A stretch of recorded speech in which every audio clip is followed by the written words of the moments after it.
PPP chairman Bilawal Bhutto Zardari expressed his lack of satisfaction over former Prime Minister Imran Khan's recent convictions in the Cypher and Toshakhana cases. In a discussion with DawnNews, Bilawal emphasized that he did not take pleasure in Khan's legal troubles, highlighting the pervasive nature of such occurrences in Pakistani politics. He voiced his determination to break this cycle, aiming to foster political and economic stability within the country. Having said that, I take no pleasure in Mr. Khan's convictions. I'm not celebrating the fact that yet another Prime Minister is convicted. And whether it was 2013, when Prime Minister Gilani was disqualified and couldn't run, then 2018, when Mr. Sharif was disqualified and couldn't run, and then this election, Mr. Khan is disqualified and can't run.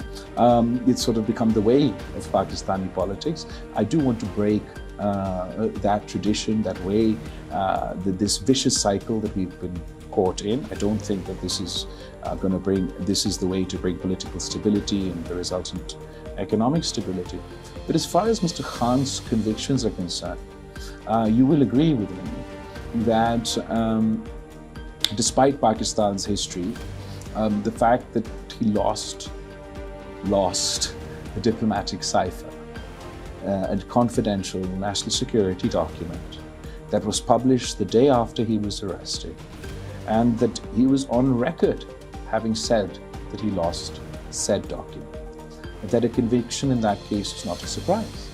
In the case of Mr. Trump in the United States, he took some confidential documents home and his house was raided by the CIA or FBI or the Archives Department, whatever it is in the United States.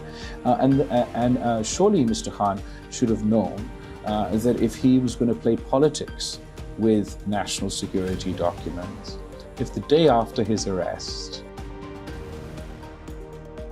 Fighting in Gaza escalated overnight with numerous casualties reported as Qatar announced Hamas's initial support for a hostage prisoner exchange deal to halt the conflict. Qatar's foreign ministry spokesperson stated optimism for a pause in the fighting within the next few weeks following a truce proposal presented to Hamas by Israeli negotiators. The proposal, crafted with Egyptian, Qatari and US mediators in Paris, received initial positive feedback from Hamas. However, a Hamas source contested Qatar's announcement, stating that the factions had significant concerns about the agreement's framework. Hamas was presented with a three-stage plan beginning with a 6-week ceasefire to allow increased aid deliveries into Gaza. Additionally, the ceasefire would involve the release of specific Israeli hostages in exchange for Palestinian prisoners, including women, children, and elderly men over 60.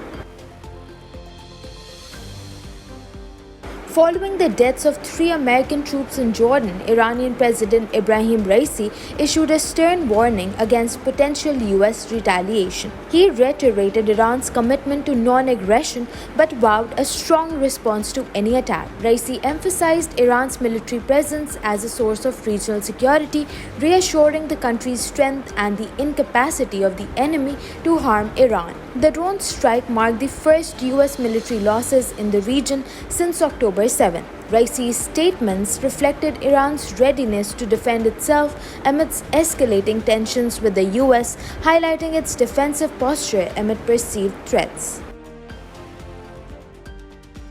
Belgium has lodged a protest after its Gaza office was destroyed in a bombing, summoning the Israeli ambassador to express its displeasure. The office, located in a 6-story building in Gaza City, was targeted, but fortunately none of the agency's staff were present during the attack. Belgium condemned the destruction of civilian infrastructure, stating it violates international law. As a result of the ongoing conflict, Belgium had already decided to evacuate all development agency staff and their families from Gaza 2 weeks prior to the incident. The Foreign Ministry expressed hope for the swift and safe evacuation of these individuals, many of whom are children.